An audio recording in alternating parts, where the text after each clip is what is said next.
From Global's newsroom for LBC, I'm Amelia Cox. This is LBC from Global, leading Britain's conversation. It's 6 p.m. Now, tonight with Andrew Marr. Good evening. The Armada is on its way. Not the Spanish one, which didn't do so well, you may remember, but an American Armada, a fleet of warships headed by the aircraft carrier Abraham Lincoln. They were meant to be in the South China Sea, but now after 10 days sailing, the strike group is apparently in the Arabian Sea, close to Iran.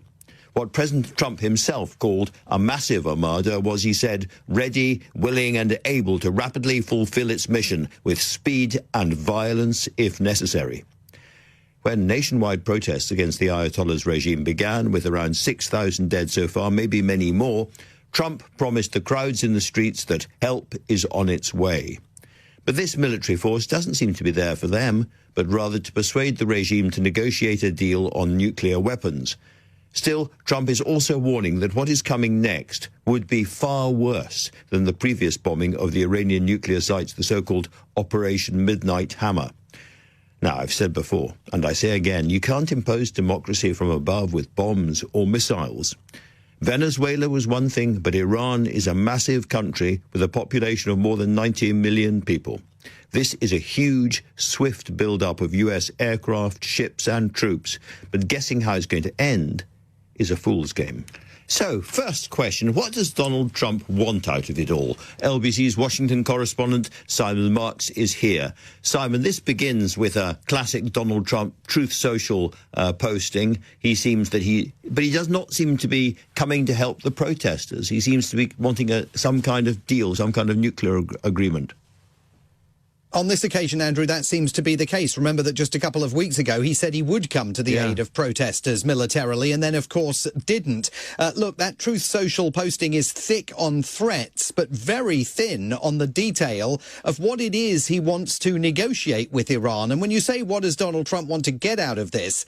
Well, one of the things he wants to get out of this is to divert people's attention away from the crisis that his administration is facing in Minneapolis after the shooting of not one but two American citizens dead by his ICE and Border Patrol agents. But I do think it's worth underscoring that Donald Trump for a very long time has been tantalized by the idea of direct negotiations between him and the Iranians. Back in December of last year, Elon Musk, when the transition was still being put into place, was deployed by President Trump to hold secret meetings in New York with Iran's ambassador to the United Nations, and that was seen as the first sign that there could be the possibility of talks. The North Koreans had reportedly said to the Iranians, you know what, if Donald Trump gets back into the White House, you want to try and reach out to him for a natter. So he's coveted that for a while, but this is very heavy on threats. He's telling them that time is running out for them to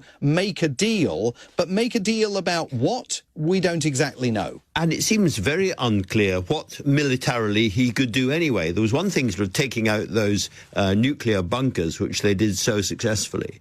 But, you know, the rest of the Iranian regime and its military is spread all over the place. You can't invade the country. They've got nearly enough troops for that. You can hit a few more bases, but that's not going to change anything. So actually, all these, you know, these bombs, these missiles, these fighter aircraft, what are they really for?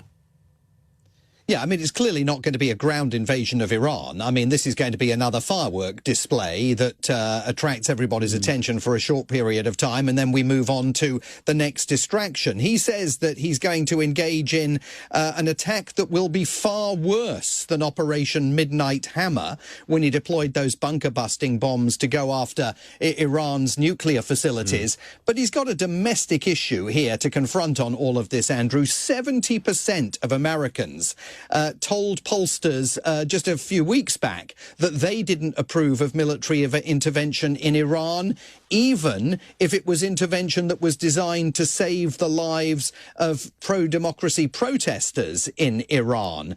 Those numbers are very unlikely to have shifted, especially given the fact that the protests largely appear to have been quelled, and how he persuades his Make America Great Again base that a military attack on Iran Iran somehow aligns with their priorities when he's still struggling to explain his military attack on Venezuela to them. I mean, that's another whole can of worms for the president to be contemplating. Absolutely, Simon. I mean, he came into power more or less promising to do the opposite of this. No more of these foreign adventures, don't worry.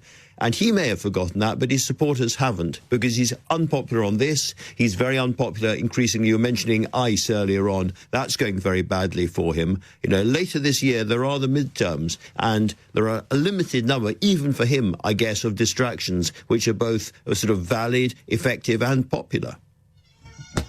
Yes, absolutely. I mean, just on the issue of Venezuela, he at least has the opportunity with Venezuela to say to his supporters, well, it's in our hemisphere. He can't say that about Iran. With regard to the activities of ICE and the Border Patrol in Minneapolis, before Saturday's slaying of Alex Pretty, a New York Times survey released on Friday of last week found that 61% of voters said that the tactics used by ICE had gone too far. Roughly 2 in 10 Republicans said that. The vast majority of people saying that, of course, were Democrats. But that was before the killing of Alex Pretty. And we know that Alex Pretty's death at the hands of those Border Patrol agents has enraged a large number of Republicans because of the fact that he was a legal gun owner in Minnesota. And we've seen the National Rifle Association expressing some degree of sympathy towards him. So those numbers are only going to have intensified. And if you are planning President Trump's midterm election campaign, unless you're planning some kind of disruption or to make sure that it is not a free and fair election, and they may well be planning all of that, if this is going to be a free and fair election, you're looking at very grim prospects that could see the Democrats back in charge in the House of Representatives, where, remember, impeachment proceedings constitutionally begin. Really interesting, and we've, charted many Trump U-turns and pullings back over the last few months, but his treatment of ICE could be the biggest yet. But the way he's talking about the death of Alex Pretty and the way he's talking about pulling those agents out and the pushing to one side of the most controversial part of the leadership sounds like an absolute full-scale reversal of policy on this. I'm not sure that it's a full-scale reversal, Andrew. I mean, I think there's definitely been a softening of his position. He said last night, we're going to de-escalate a bit. We know that the strutting, swaggering Greg Bovino is no longer the commander-at-large of the Border Patrol and is believed no longer even to be in Minneapolis, so he's been demoted.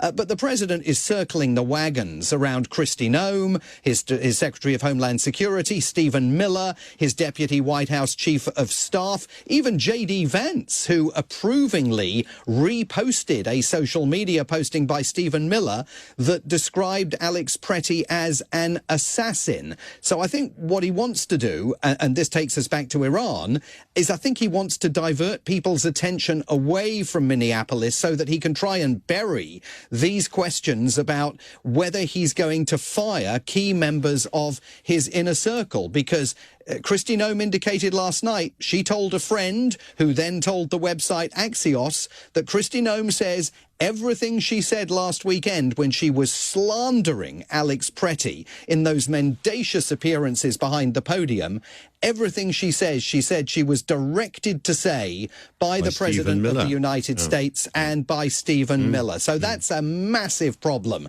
for the White House.